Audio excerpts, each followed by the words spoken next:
ناوچە شاخاویەکانی هەرێمی کوردستانن هێشتا هەروەرزی پاییزە لە بەرزاییەکان بەفرباریوە. حکوومەتی هەرێمی کوردستان بڕیاری داوە بڕی 200 لەتر نەوتی سپی بە نرخی 105,000 دینار بدات بە هاوڵاتیان، ئەوەش نیگەرانی هاوڵاتیانی لێکەوتوتەوە. 200 لیتر نەدەنێ نەک بڵێ بە بەرمیلیش نییە. سعرەکەشی گەلێک زۆرە، بەڕاستی ئەمە لە ناوچەی باڵاکایەتی هەر ماڵک پێویستی بە 6 بەرمیلیە. بەخۆی لە سات و لەسەر دەریایەک نەوت بی نەوتت بە پارەش بدەنێ، ئەوجە بە سعرەکەشی زیاد بدێ، سعرەکەشی بە سعرێ کە ئەدەنە وڵاتان نەوی گرانتر بی، یعنی بە حەقەت زۆرە.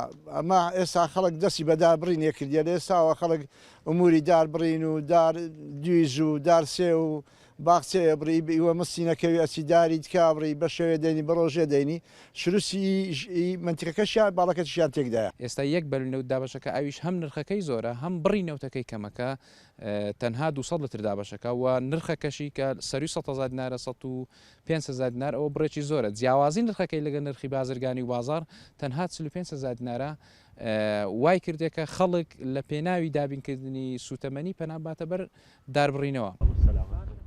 زۆری بارینی بەفر و باران و درێژبوونەوەی وەرزی زستان و سەرما و سۆڵەوای کردووە. ساڵانە دانیشتوانی ناوچە سنووریە شاخاویەکان پێویستیان بە ڕێژەیەکی زۆری سوتەمەنی هەبێت. دابشکردنەوە زۆر دواکەوتووە و ڕێژەکەشی زۆر کەمە لە بازار و نرخەکەشی گەلەگەلێک زۆرە.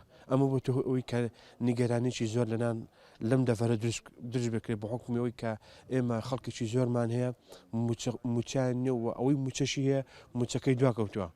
بۆیە ئێمە داواکارن لە حکوومەتی هەرێم ئەم ڕێژەی کەم کاتەوە، چکە بۆتە هۆی ئەوەی کە خەڵکێکی زۆر ڕەت کاتەوە و هەروەها خەڵکێکی زۆریش پەنا بباتە بەر بڕینی دار و هەروەها تێکدانی ژینگە. و هاتین نەفێت بە 105,000 پارچگەلێک زۆرە.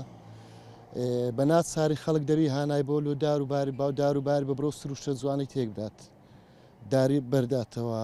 بەنسبەت بەرمیلەکیش بەرمیلە کمەلو ئەو شوێنەی دایم بە بەفرێ ئێرانە کارە باینە ناچار بە بەردەوام هەموو شتەکان هەر بە نەفتیش بکات.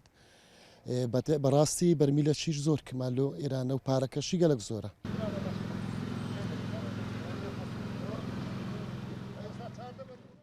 کەمی پێدانی ڕێژەی سوتەمەنی لەلایەن حکوومەت و گرانی نرخەکەی لە بازارەکان و پێویستی هاوڵاتیانش بە هۆکارێکی خۆگەرمکردنەوە هۆکارێکە دانیشتوانەکەی ڕوو لە بڕینی دار و درەختی ناوچەکەیان بکەن و سروشت و ژینگەی سنوورەکەیان تێک بدەن.